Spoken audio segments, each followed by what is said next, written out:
अस्सलाम वालेकुम नाज़रीन। बात से बात में बिलाल नकीब की जानिब से आप सबको खुशामदीद। हमारा आज का मौज़ू है नॉलेज मैनेजमेंट और गुड गवर्नेंस और हमारे साथ शरीके गुफ्तगू हैं जनाब काशिफ नून साहब। आप कंसल्टेंट नॉलेज मैनेजमेंट हैं। आपने 2005 में क्वीन मेरी यूनिवर्सिटी ऑफ लंदन से पब्लिक पॉलिसी एनालिसिस में मास्टर्स किया। आप मुतअद्दिद तहकीकी और तरक्याती इदारों में मुल्की और गैर मुल्की सतह के प्रोग्राम्स और प्रोजेक्ट्स में अहम ज़िम्मेदारियाँ अंजाम दे चुके हैं। आप 2016 से 2019 तक चाइना में central Asia regional economic cooperation institute में हेड ऑफ नॉलेज मैनेजमेंट की हैसियत से भी काम कर चुके हैं। हम अपनी गुफ्तगू का आगाज़ अपने मेहमान से करते हैं। अस्सलाम वालेकुम काशिफ साहब, क्या हाल-चाल है आपके? वालेकुम सलाम बिलाल साहब, कैसे हैं आप? मैं ठीक-ठाक, बहुत-बहुत शुक्रिया कि आज आपने हमारे लिए वक़्त निकाला। और ये बताइए कि ये जो कोरोना और लॉकडाउन रहा है, ये फ़ेज़ आपका कैसा गुज़रा? लर्निंग, वर्किंग, बस लॉकडाउन के दौरान भी और नेटफ्लिक्स, बस जो सबका फेस गुजरा है वही वही गुजरा है। अच्छा, वाह, वाह! जी। बहुत अच्छा गुज़रा, यानी आपने वो जो सारी मूवीज़ जो सोची हुई थी, वो सारी आपको देखने का मौका मिल गया। जो भी अवेलेबल थी, कुछ रीरन्स, कुछ ऐसे, वो वक़्त अच्छा, गुज़र गया। अच्छा।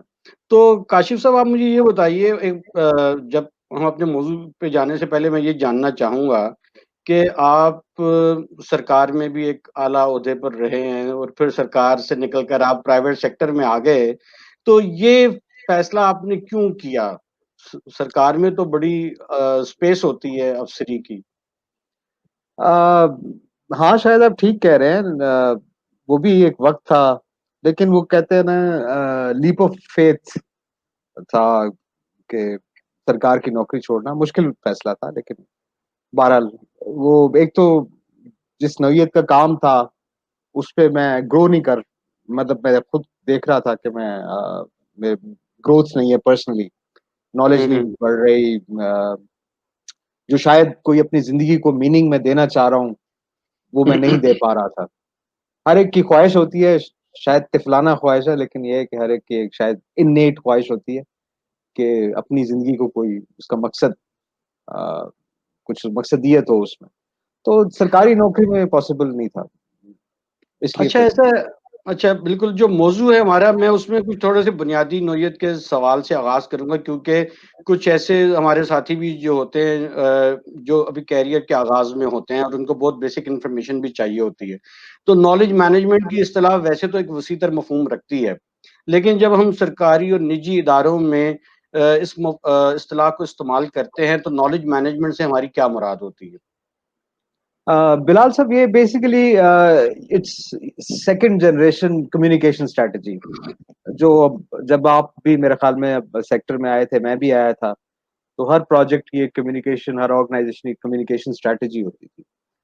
तो ये एक नेक्स्ट जनरेशन है नॉलेज मैनेजमेंट उसका, कि जो आप नॉलेज प्रोड्यूस करें, मुख्तलिफ किस्म की नॉलेज प्रोडक्ट्स होती हैं, वो ना सिर्फ बाहर के ऑडियंस के लिए प्रोड्यूस करें, बल्कि अपने अंदर जो ऑर्गेनाइजेशन के इंटरनल वो हैं स्टेक होल्डर्स, उनके लिए भी वो नॉलेज का ये दो रोइया, आप कह लें इसको, एक फ्लो ऑफ नॉलेज है। तो इस फ्लो को मैनेज करना बेसिकली नॉलेज मैनेजमेंट का काम है। ये फ्लो मैनेज इस तरीके से होता है कि आप प्रोडक्ट्स डिजाइन इस तरह से करते हैं। एक मिसाल आपको देता हूँ कि एक मिनिस्टर या कोई वाइस मिनिस्टर किसी भी मुल्क का फाइनेंस का हो, तो वो लंबी रिसर्चें नहीं पढ़ेगा, उसके पास वक़्त भी नहीं होता है, व्हिच इज़ फेयर। तो आप उसके लिए कोई ऐसा प्रोडक्ट डिज़ाइन करें जिससे वो एक अ, 5 मिनट में उसको पढ़ ले और समझ ले। तो ये इस तरह के काम को अब नॉलेज मैनेजमेंट कहा जाता है। इसमें वेबसाइट्स भी आ जाती हैं आपकी, ट्विटर, ई-प्रेज़ेंस, एवरीथिंग, सोशल मीडिया। तो एक उसका बढ़ाओ, कम्युनिकेशन का एक कॉम्प्रिहेंसिव 360 डिग्री व्यू जो है, मेरे ख़्याल में, मेरी नाक़िस नॉलेज में उसको अच्छा, नॉलेज मैनेजमेंट कहा जाता है। चलें जी। आप ये बताइए कि नॉलेज मैनेजमेंट का जो प्रोसेसेस होते हैं, इसका साइकिल जो होता है, उसमें आप क्या समझते हैं कि इसके अहम स्टेजेस क्या होती हैं? इसको डिज़ाइन करने में, इसको इम्प्लीमेंट करने में? अ, एक तो ये डिपेंड करता है, जैसे मैं आपको सर कैरिक इंस्टीट्यूट की मैं आपको बताऊँ, वहाँ मैं पहला इंटरनेशनल स्टाफ था। मैनेजमेंट जो थी वो एक कजाकिस्तान के डिप्टी डायरेक्टर थे, एक चाइना के थे और एक किर्गिज़ रिपब्लिक के डायरेक्टर जो हमारे थे वो किर्गिज़ रिपब्लिक के थे। तो मैं पहला इंटरनेशनल स्टाफ था, बाकी सब चाइनीज़ लोकल उरमुची में ये बेस्ड है। तो वहाँ पे चाइनीज़ स्पीकिंग लोकल नौजवान बच्चे-बच्चियाँ थे। तो और कैरिक इंस्टीट्यूट का बेसिकली काम ये था कि आप जो कैरिक प्रोग्राम है एशियन डेवलपमेंट बैंक का, उसका नॉलेज आर्म है कैरिक इंस्टीट्यूट के, उसको ड्राइव करने के लिए कि डेवलपमेंट को नॉलेज ड्रिवन होना चाहिए। तो ये इसका बेसिक आइडिया था इंस्टीट्यूट को एस्टैब्लिश करने का, 11 मुल्कों ने मिलके बनाया। तो वो पाकिस्तान भी उसमें शामिल है। तो कैरिक इंस्टीट्यूट का काम ये है कि वो नॉलेज को ड्राइवर बनाए इस पूरे कैरिक इनिशिएटिव का। तो मैं पहला इंटरनेशनल स्टाफ था, तो मुझे शुरू से ही ये काम कई काम मुझे सौंप दिए गए। ज़बान का मसला था, जो चीनी स्टाफ था उनको लिखने और बोलने और पढ़ने में काफ़ी दिक्कत होती थी। तो वो काफ़ी पहला साल तो बहुत टफ था। नॉलेज पहले तो जनरेट करने की ज़रूरत थी जिसको मैनेज किया जाए। तो वो रिसर्च कुछ एक्सटर्नल रिसर्चेज़ की, फिर उनके छोटे-छोटे हाइलाइट्स, पॉलिसी ब्रीफ्स अ, निकाले उनमें से। बड़ी ज़गीम इकोनोमेट्रिक्स की रिसर्चेज़ थी और उनमें से कुछ चीज़ें निकालनी थी, फिर उनको 11 मुल्कों को भेजना था। उनकी उसकी ट्रांसलेशन भी थी रशियन ज़बान में, चीनी ज़बान में। तो ये सारी चीज़ें मैनेज करनी थी जो कि पहले साल में। बाद में फिर और इंटरनेशनल स्टाफ आ गया, तो कुछ बाकी साथियों ने भी मदद की। तो आहिस्ता-आहिस्ता अब कैरिक इंस्टीट्यूट जो है काफ़ी सॉलिड फुटिंग्स पे है और काफ़ी अच्छा वो फीड इन कर रहा है कैरिक प्रोग्राम। अच्छा, इसमें बहुत सारी जो मैनेजमेंट अप्रोचेज़ होती हैं, जिसमें एम्बेड करते हैं हम इस नॉलेज मैनेजमेंट को। तो चाइनीज़ जो हैं, ये भी क्या है, वो European law frame based approach पे प्रोजेक्ट्स चलाते हैं और या वो डिफरेंट किसी अप्रोच पे काम कर रहे हैं? नहीं, एक तो जो चाइना एक बहुत पुरानी सिविलाइज़ेशन है, मतलब यूरोप से भी पुरानी। तो वो एक सिविलाइज़ेशन ऑल्दो बीच में ये माओइस्ट पीरियड भी आया, कल्चरल रिवॉल्यूशन भी आई। लेकिन जो वो उनकी जो सिविलाइज़ेशनल वो है उनकी लर्निंग, वो अभी तक वो अभी तक उन्होंने चेंज नहीं किया, वो चेंज करना भी नहीं चाहते, शायद उन्हें करनी नहीं भी चाहिए। अब जो चाइनीज़ तरीका, यूरोपियन तो तरीका ये है कि लॉजिकल फ्रेमवर्क, जैसे आपने कहा log framework, ABC, very concise, मतलब वो cause and effect relationship. Chinese जो हैं वो बात जो है बड़ी ब्रॉडली शुरू करते हैं, कि कोई भी उनका पेपर देखे तो वो एंड देन असल वक़्त पे जो है या असल पॉइंट पे जब वो आते हैं तो वो आखिर में आते हैं। उससे पहले तमहीद उनकी एक बहुत तवील सिलसिला है तमहीद का। तो उनका ये अप्रोच है प्रोजेक्ट और किसी भी देयर डूइंग बिज़नेस मॉडल। तो वो जो मेरी अपनी समझ मैंने 3 सालों में जो ऑब्ज़र्व किया है वो यही है कि वो they start with the meta data and they narrow down to the actual जो वो बात कहना चाहते हैं। ये क्योंकि हमारा एक main donor Chinese ministry of finance था, तो इसलिए उनके साथ काफ़ी इंटरैक्शन करना पड़ता था। उनके साथ जो अ, फ़ॉर्मेलिटी का आंसर है चाइनीज़ सिविलाइज़ेशन में वो बहुत स्ट्रॉन्ग है। वो शायद जब जापान में भी ऐसा ही है, क्योंकि जापान का मेरा एक्सपीरियंस, लेकिन चाइना में ये बहुत स्ट्रॉन्ग है, बहुत ही ताकतवर उनका ट्रेडिशन है कि वो एक रिस्पेक्ट का एक सीरीज़ ऑफ रिस्पेक्टफुल जेस्चर्स होते हैं और फिर कहीं जाके काम की बात होती है। तो ये उनकी अप्रोच है। वैसे वो जो उनकी जनरल इकोनॉमी इकोनॉमी की अप्रोच है या डेवलपमेंट की अप्रोच है, वो पहली ये है कि उन्होंने पहले अपने आप को इकोनॉमिकली बहुत मजबूत 1989 से तो से पहले चाइना दुनिया की इकोनॉमी में कहाँ आता था। जब से शेंज़न मिरेकल हुआ तो उन्होंने पहले दौलत कमाई, उसके बाद उन्होंने पॉवर्टी एलिवेशन भी की और उन्होंने कुछ 7 मिलियन के करीब लोगों को पॉवर्टी से लिफ्ट किया और डेवलपमेंट भी हुई। इंफ्रास्ट्रक्चर पे उनका बेतहाशा वो है, मेगा इंफ्रास्ट्रक्चर पे। मतलब वो तिब्बत तक आप उनकी फास्ट ट्रेन जाती है। फास्ट ट्रेन एक बड़ा इंफ्रास्ट्रक्चर वाइज़ बहुत ही कॉस्टली प्रोजेक्ट है। तो वो मतलब वहाँ तक भी ले गए हैं, तिब्बत से लेके शिनजांग उरमुची तक उनकी हाईवेज़ बनी हुई हैं।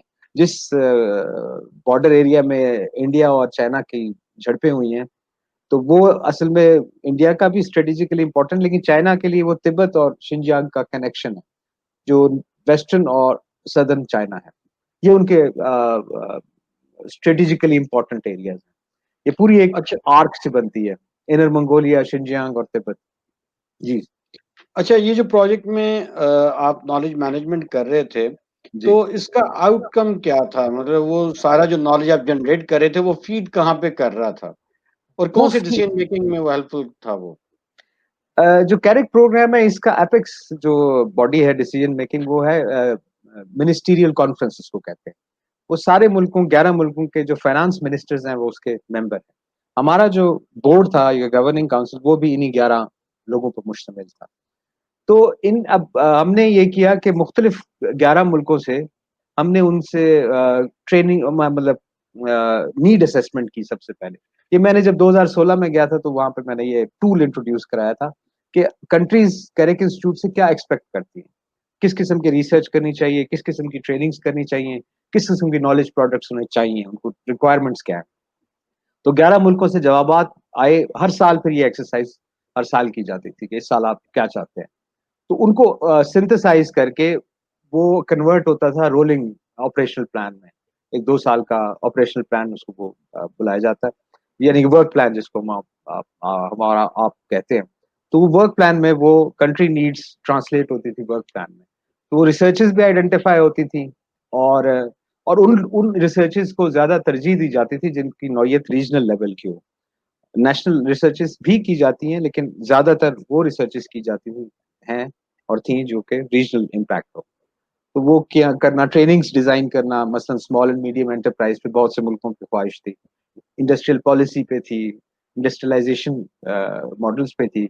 तो वो सब इसी तरह 3 साल मैंने और साथियों ने मिलके काम किया। अभी हो रहा है। अच्छा ये बताइए कि आप इसको कैसे कंपेयर करते हैं कि पाकिस्तान में इदारे जो इसी तरह के प्रोजेक्ट्स में काम कर रहे होते हैं और जो चाइना में कर रहे हैं, तो अप्रोच में फ़र्क क्या है हमारी और उनकी? अ, अप्रोच बेसिकली हमारा जो है हमारा जो डेवलपमेंट सेक्टर है या think tank, actually Carrick institute एक थिंक टैंक, हर साल मैं सेंट्रल एशिया एक वो थिंक टैंक फोरम भी कराता रहा हूँ 3 साल। तो उसमें दुनिया के रीजन के अलावा दुनिया से भी थिंक टैंक्स आते थे। तो ये एक डुअल मोडालिटी है, इट्स आल्सो थिंक टैंक। हमारे यहाँ थिंक टैंक्स और रिसर्च ड्राइव होती है, डोनर ड्रिवन है। हुकूमत क्योंकि रिसर्च पे इतना रिलाई नहीं करती और बिलीव भी नहीं करती शायद, तो इसलिए रिसर्च का कल्चर नहीं है। जबकि बाकी दुनिया में और चाइना में, स्पेशली चाइना में, अ, अमेरिका के बाद सबसे ज़्यादा दुनिया में थिंक टैंक्स चाइना में है, 300 या 400 के करीब है। अमेरिका में 1000 के या इससे ऊपर है। तो वो नॉलेज ड्रिवन ग्रोथ और डेवलपमेंट पे बिलीव करते हैं, और मेरे ख्याल में ये मॉडल बहुत बेहतर है। और पॉलिसीज़ को अ, वो नहीं होनी चाहिए, इंक्रीमेंटल नहीं होना चाहिए कि बस ये कर दो, नी जर्क नहीं होना चाहिए कि ये मसला आ गया इसको हल कर दें। ये पॉलिसी मेकिंग नहीं होती है मेरे ख्याल में। आप you are just managing a day to day जो भी प्रॉब्लम या ट्रबल शूटिंग कर रहे होते हैं, फायर फाइटिंग कर रहे होते हैं। इस तरीके से तरक्की शायद मुश्किल है। तो अगर जब तक नॉलेज ड्रिवन नहीं होगी आपकी पॉलिसी, तब तक मेरे ख्याल में आपके लॉन्ग टर्म या मीडियम टर्म ऑब्जेक्टिव्स जो हैं वो मुश्किल है अचीव करना। तो डोनर ड्रिवन क्योंकि है, गवर्नमेंट सपोर्टेड नहीं है, तो इसलिए ये ये नताइज हैं जो आप। अच्छा मुझे ये बताइए कि देखें मैं अपनी जो मेरी नाक़िस मालूमात हैं, मैं जी, उस हवाले में नॉलेज मैनेजमेंट को 3 सतहों पे देखता हूँ। अगर आप मुझे इन तीनों में बताएँ कि फ़र्क क्या है या कोई फ़र्क नहीं है? जैसे हम नॉलेज मैनेजमेंट कर रहे हैं प्लानिंग के लिए, रिसर्च के लिए और मॉनिटरिंग एंड इवैल्यूएशन के लिए। इन 3 हवालों से मोस्टली नॉलेज मैनेजमेंट को यूज़ किया जाता है। तो आप क्या समझते हैं कि ये बैकबोन में एक ही सिस्टम ऑपरेट करता है या इन तीनों हवालों से हमारी रिक्वायरमेंट डिफरेंट होती हैं इन नॉलेज मैनेजमेंट सिस्टम को डिजाइन करने के लिए? मेरे ख्याल में एक ही है, लेकिन उसको आप थोड़ा-थोड़ा टेलर करते जाते हैं। जो भी आपकी जैसे एम-एन-ई की रिक्वायरमेंट प्रोबब्ली डेटा है। आप तो एम-एन-ई के माहिर हैं। ब अ, मतलब मुझे वक़्त याद है जब हमने इकट्ठे काम किया था। लेकिन बेसिकली एम-एन-ई की रिक्वायरमेंट डेटा है, नंबर्स हैं। आप जब प्लानिंग कर रहे होते हैं तब आपको क्वालिटेटिव एनालिसिस चाहिए होता है। तो ये नॉलेज मैनेजमेंट सब में बराबर तक़सीम होता है। ये एक है तो एक ही लड़ी, लेकिन उसके कई शाखें हैं। तो वो डेटा आप उसको एम-एन-ई में डालेंगे, क्वालिटेटिव एनालिसिस को आप प्लानिंग में डालेंगे, इम्प्लीमेंटेशन में आप लर्निंग्स डालेंगे, फिर प्रोजेक्ट के अकॉर्डिंगली आप एडजस्टमेंट्स करते हैं। तो I think all of it is knowledge management. As I said कि वो बहुत ही एक ब्रॉड स्पेक्ट्रम है नॉलेज मैनेजमेंट का। आप कुछ भी उसको कह सकते हैं कि ये नॉलेज मैनेजमेंट है। अच्छा, आप यहाँ पे जब फ़र्ज़ करें कि आपको एक अपॉर्च्युनिटी मिलती है पाकिस्तान में ही कोई ऐसा नॉलेज मैनेजमेंट सिस्टम पे काम करने की, तो वो कौन-सी लर्निंग हैं जो आपने वहाँ से अचीव की हैं और आप चाहते हैं कि पाकिस्तान में इदारों में प्लानिंग में इस चीज़ को इंक्लूड किया जाना चाहिए, जो कि अभी आपको नज़र नहीं आ रही? हाँ, वो मतलब ये एक बहुत लंबी I try to be precise. ये वही जैसे मैंने आपको अभी इंदिया दिया था कि हमारे यहाँ जो कल्चर है वो बड़ा कंज़र्वेटिव है। ब्यूरोक्रेसी हमारी जो बेसिकली प्लानर्स हैं या इम्प्लीमेंटर्स हैं किसी भी पॉलिसी के, या इवन डिज़ाइन भी ब्यूरोक्रेसी करती है पॉलिसीज़। तो वो जो है दे आर कंज़र्वेटिव। वो एक हमारा स्ट्रक्चरल प्रॉब्लम है। डॉक्टर वसीम साहब उसपे बहुत लिख चुके हैं, और लोगों ने हमज़ा अलावी साहब भी लिख चुके हैं, और बहुत से लोगों ने लिखा है कि हमने जो स्टेट स्ट्रक्चर इनहेरिट किया है, वो इट कीप्स आउट इंक्लूसिव नहीं है। वो हर चीज़ जो कि सरकारी नहीं है, उसको वो सस्पिशन से देखता है। तो ये सस्पिशियस और कंज़र्वेटिव नेचर की वजह से ये और एक एक्सप्लोइट की हुई है पॉलिसी और प्लानिंग में। इससे we do not let other sources of knowledge come इन।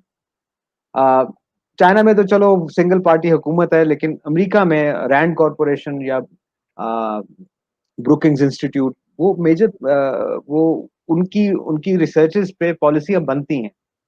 उनके डेटा को, उनकी एनालिसिस को पॉलिसी में कंसिडर किया जाता है, और उसपे एक्चुअली अमेरिकी हुकूमत जो है वो अपना अपना एक्शन जो लेती है वो उन्हीं उनकी नॉलेज के बेस पे लेती है, और उसकी वैल्यू किया जाता है। हमारे यहाँ उसको वैल्यू नहीं किया जाता, वो बल्कि इस्तेमाल भी नहीं किया जाता।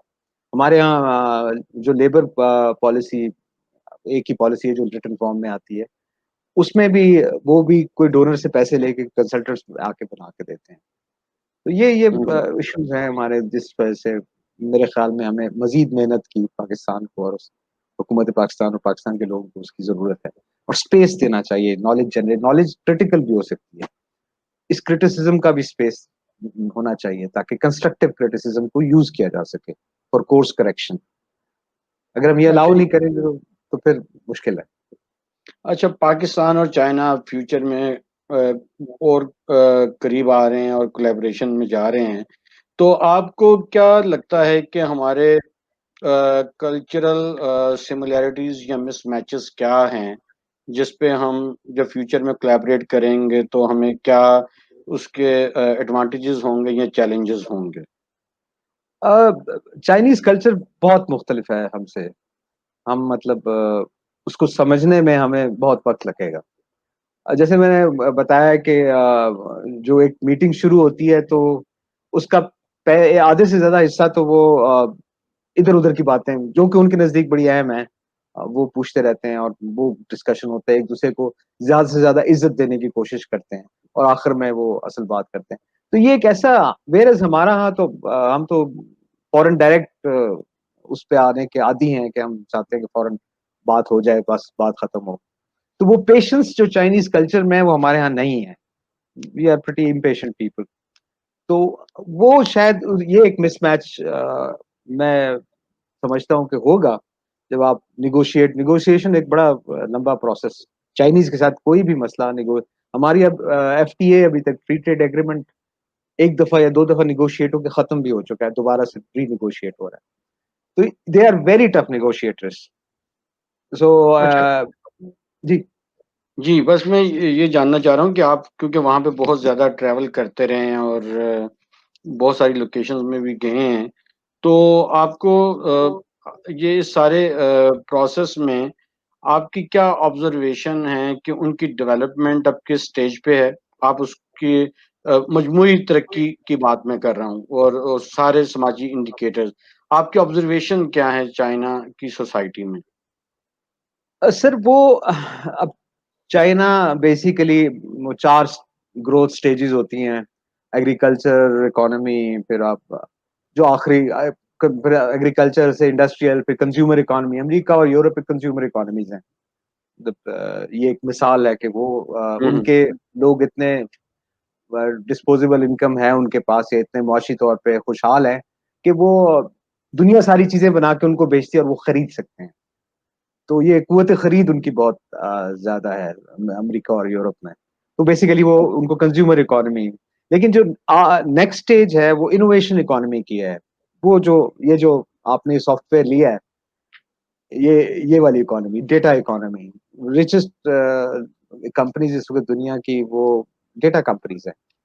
तो वो चाइना इस वक़्त कंज्यूमर इकोनॉमी है। हुँ, हुँ। इंडस्ट्रियलाइज़ेशन की स्टेट से वो गुज़र चुके हैं, वो कंज्यूमर इकोनॉमी जो एवरेज उनकी जीडीपी पर कैपिटा कम इसलिए है अभी तक मिडल इनकम कंट्री के उसमें अब ब्रैकेट में आते हैं, वो इसलिए कि उनकी पॉपुलेशन बहुत ज़्यादा है।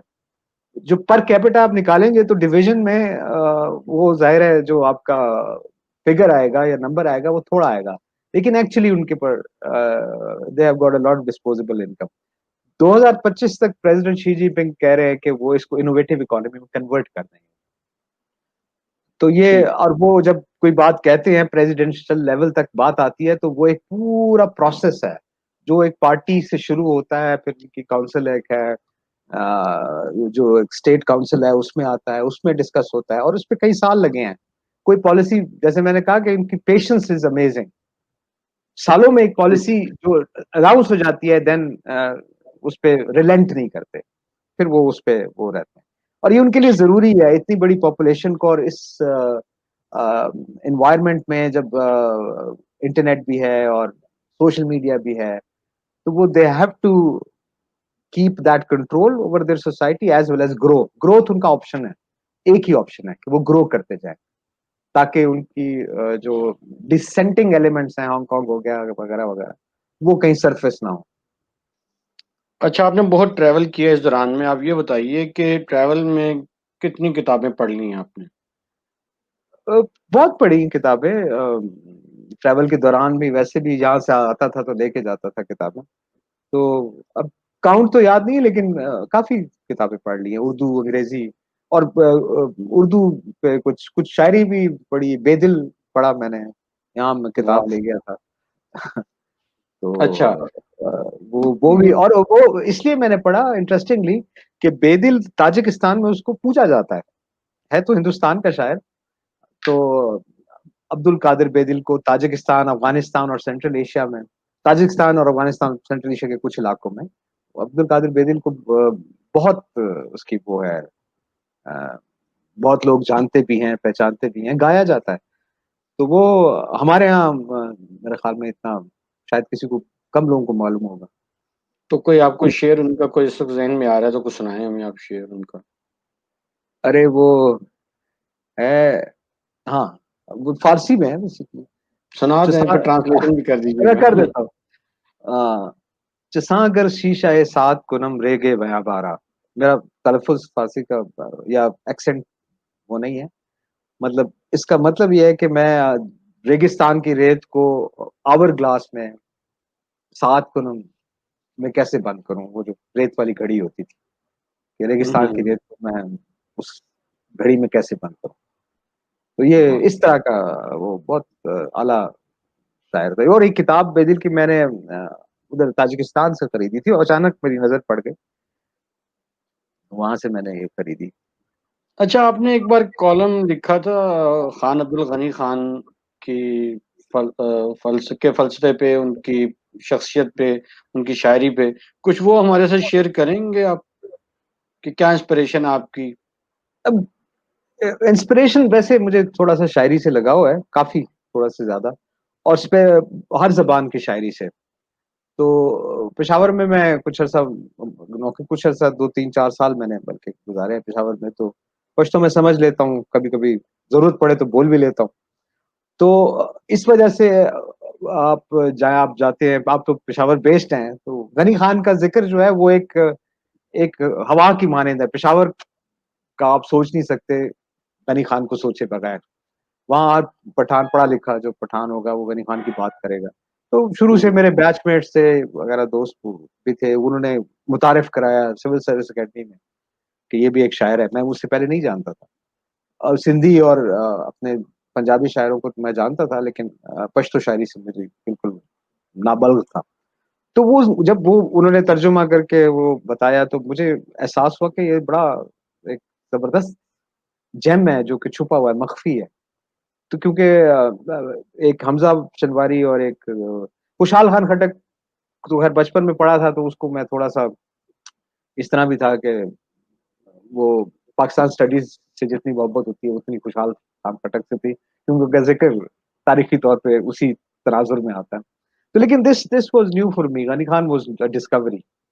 तो वो फिर मैं पश्तो पढ़ तो इतनी नहीं सकता, लेकिन सुना मैंने। हुँ, उसको हुँ। सरदार अली टक्कर उन्होंने काफ़ी गाया है, इसके अलावा सुना, फिर समझा, फिर अंदाज़ा लगाया कि ये बहुत ही खूबसूरत शख्सियत और खूबसूरत शायर थे गनी खान साहब।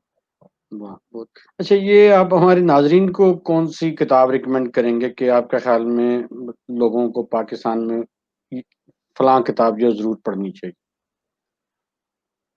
सर ये मुश्किल सवाल है, क्योंकि हुँ, मैं समझता हूँ कि बहुत सारी ऐसी किताबें हैं जिन्हें पढ़ना चाहिए और स्पेशली नए बच्चों को, चाहे उनका नुक्ता नज़र कुछ भी है या जिससे जिसको भी सब्सक्राइब करते हैं वो, लेकिन किताबें पढ़नी चाहिए। ये डेविल्स स्पॉन जो है, इसकी वजह से किताबों का जो वो है मोहब्बत, या मुझे याद है बचपन में आप हर गली में, हर मोहल्ले में एक लाइब्रेरी होती थी। चाहे आप वहाँ से इमरान सीरीज़ लेके पढ़ते थे, लेकिन पढ़ते थे। तो हुँ, वो जो रीडिंग कल्चर है वो खत्म हो गया है। हालाँकि ये कोई तरक्की की निशानी नहीं है। अमेरिका, यूरोप आप गए हैं, अब जहाँ भी जाएँ वहाँ पे बुक शॉप्स हैं और बहुत ज़्यादा किताबें पढ़ी-लिखी और बेची जाती हैं। तो वो सरेदर्ज तो ये है कि आब-ए-गुम सबको पढ़नी चाहिए। वो अच्छा, सही मुश्ताक यूसुफ। यूसुफ़ी साहब। वो वाहिद one of the few books जो कि एक ही पेज में आपको हँसाती भी है और रुलाती भी है, एक ही सफ़े पे। वाह! वाह! It's beautiful. आई थिंक वो उनकी मैग्नम ओपस थी, बेस्ट हुँ, बुक थी। हुँ। अच्छा, आप ये बताइए कि इतना ट्रैवल आप करते रहे हैं, चाइना में भी, दूसरे मुल्कों में भी, तो आपको कौन-सी जगह सबसे ज़्यादा पसंद आई है, जहाँ पे आप रहना चाहें? रहना तो बस ये यही है कहाँ जाना है। लेकिन यस, मुझे मैं उससे पहले इधर सेंट्रल एशिया या उर्मुची जाने से पहले मैं बाकी अफ्रीका के अलावा अमेरिका भी गया था, यूरोप भी गया था। एशिया और सेंट्रल एशिया मैंने इस 3 साल में अच्छी तरह मैंने देखा। तो जो रिमार्केबल ये पोस्ट सोवियत स्टेट्स हैं, वो उसकी सबसे बड़ी जो रिमार्केबल चीज़ है वो क्लीनलीनेस है। इतने साफ लोग हैं कि आप मतलब यकीन नहीं करेंगे। और मैं रिकमेंड करूँगा कि आप अगला जो ट्रिप प्लान करें वो किसी सेंट्रल एशियन रिपब्लिक में करें। उज़्बेकिस्तान फॉर एग्ज़ाम्पल, उज़्बेकिस्तान चले जाएँ, तारीख से भरा हुआ लद्दाख। हुँ, हुँ। बुखारा भी गया, मैं समरकंद भी गया, मैं खिवा भी गया। तो हुँ, वो हुँ। ये नाम जो हम दास्तानों में पढ़ते थे, तो वो जब मतलब वहाँ जाते हैं तो वो एक अजीब it's an achievement of a kind, कि जो आपने पढ़ा हो उधर आप जाके जा रहे हो, वहाँ देख रहे हो, और वो you relive your past and your I don't know till many generations. जो लोग सेंट्रल एशियन डिसेंट क्लेम करते हैं, उनको तो ज़रूर जाना चाहिए। मेरा तो कोई नहीं है क्लेम ऐसा।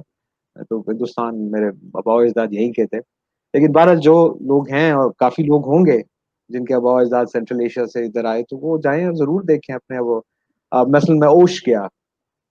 ओश एक जगह किर्गिस्तान में है जो कि फरगाना वैली का हिस्सा है, लेकिन है किर्गिस्तान में। फरगाना वैली ज़्यादातर उज़्बेकिस्तान में। तो उसमें एक पहाड़ी के ऊपर एक जगह है, वो उसको वो बाग-ए-बाबुर कहते हैं। बाबर को सेंट्रल एशिया में बाबुर कहा जाता है। तो उधर एक छोटा-सा घर बना हुआ है जो कि उनके ख़्याल में बाबर जब एक्साइल में था, शबानी खान उज़्बेक ने उसको शिकस्त दी थी, तो वो एक्साइल में यहाँ आके रहा था। और हिस्टोरिकली शायद ये सही बात है कि वो ओश किसी वक़्त में आया था। तो वो एक बड़ा खूबसूरत सा एक घर बना हुआ है, तो uh, it's one room single apartment on top of a mountain. तो आप वो जब सीढ़ियाँ चढ़ रहे होते हैं, तो आप अगर आपने तो उसकी बाबरी पढ़ी हो, तो वो याद आना शुरू हो जाती है। इवन आप जब बचपन से मुगलों की तारीख पढ़ रहे होते हैं, जो स्कूलों में पढ़ी है, तो वो आहिस्ता-आहिस्ता तो आप ऐसा लगता है कि तारीख की एक राहदारी पे जा रहे हैं। तो मेरे ख़्याल में ट्रैवल की ये खूबसूरत लम्हे होते हैं, जो I think which enrich your otherwise normal और मीनिंगलेस लाइफ़। अच्छा ये बताइए कि अक्सर लोग जो ट्रैवल करते हैं तो वो सफ़रनामे बड़े रोमानवी सफ़रनामे लिखते हैं। तो आपके सफ़र में क्या रोमांस था और क्या आप उसको लिखेंगे? मैंने कुछ तो लिखे हैं, कुछ जैसे न्यूज़ में वो छपे अंग्रेज़ी ज़ुबान में लिखे हैं। द हुँ, लास्ट हुँ। रशियन इन समरकंद एक मैंने वो छपा भी था। आप जैसे दोस्तों ने बहुत उसको वो भी किया। वो बड़ा एक इंटरेस्टिंग मेरे ख़्याल में इमारतें और वो जो तारीख़ है वो तो ज़ाहिर है बहुत से लोग लिख चुके हैं। लेकिन जिन लोगों से आप मिलते हैं आई थिंक वो आपकी वो डिस्कवरी जो होती है वो सिर्फ़ आपकी होती है। अगर आप उसको लिख सकें तो एक दिल में इरादा तो है कुछ 2-3 एक तो वही लास्ट रशियन इन समरकंद है। फिर काशगर में गाइड यूजुअली जो गाइड होते हैं वो बड़े इंटरेस्टिंग कैरेक्टर्स होते हैं। तो मैं है कि जिन लोगों से आप मिलते हैं जगह-जगह जाके, मुख्तलिफ लोग हैं हुँ। तो उनके ऊपर मैं लिखने की कोशिश तो कर रहा हूँ, 2-3 लिखे हैं अभी। तो वो जिन-जिन शहरों में मैं गया हूँ और जैसे ब्लाइंड बेगर ऑफ बीजिंग एक अभी है, तो एक अंधा फ़कीर था जो पैदाइशी तौर पे अंधा था। वो उसके बारे में लिखना है। इस तरह की मेरे ख़्याल में जो चीज़ें आप इकट्ठी करके लाते हैं, जैसे ये आपका ज़ाद-ए-राह या आपका वो होता है अ, यो जी। Harvest of travel. बहुत-बहुत शुक्रिया काशिफ़ साहब आपने हमें आज टाइम दिया और बहुत नई मालूमात भी मिली आपसे। मैं नाज़रीन की जानिब से आपका शुक्रिया अदा करता हूँ ज़रा कि आप नवाज़िए बलवाल साहब। नाज़रीन हमारे प्रोग्राम का वक़्त यहाँ पे ख़त्म होता है। अगले हफ़्ते नए मौज़ू और नए मेहमान के साथ आपकी ख़िदमत में हाज़िर होंगे। तब तक के लिए हमें इजाज़त दीजिए। खुदा हाफ़िज़।